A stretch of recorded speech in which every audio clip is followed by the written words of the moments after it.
L'éditorial du Figaro. Donald Trump, combien de divisions? L'éditorial de Philippe Gédy. On se gardera bien de spéculer sur les ressorts psychologiques qui ont pu amener Donald Trump à cribler le pape Léon XIV d'accusations politiques et d'insultes ad hominem en revendiquant parallèlement pour lui-même l'image d'un Jésus nimbé de lumière et entouré d'avions de guerre.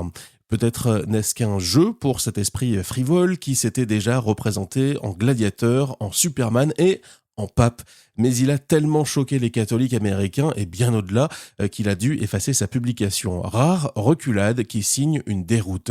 Le fait est qu'en ouvrant inconsidérément les hostilités avec le 260e successeur de Saint-Pierre, le 47e président américain s'attendait à remporter une victoire facile, lui qui peine à faire plier son coriace ennemi iranien. Le pape, combien de divisions avait demandé Staline en 1935? Au même niveau, Trump a obtenu la réponse.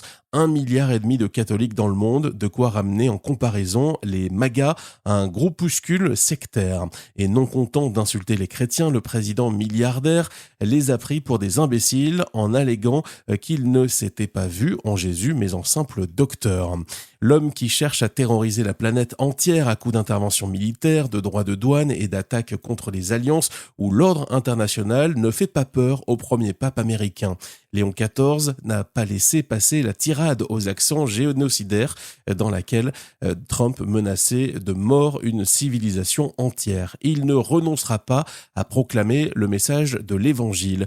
Quand J.D. Vance, le vice-président converti au catholicisme, recommande au Saint-Père de se cantonner aux questions morales, il néglige sa mission de pasteur dans le monde. On passera sur l'absurdité de l'attaque de Trump. Ce pape faible contre le crime et nul en politique étrangère aurait été élu uniquement pour lui faire plaisir. Si sa nationalité a pesé, c'est sûrement pour faire contrepoids aux populistes de Washington. Celui-ci a la chance d'être en présence d'un homme de foi qui prend de la hauteur et pardonne les bassesses. Mais s'il voulait donner raison à ceux qui, aux États-Unis, jugent nécessaire d'évaluer sa santé mentale, Trump ne s'y prendrait pas autrement.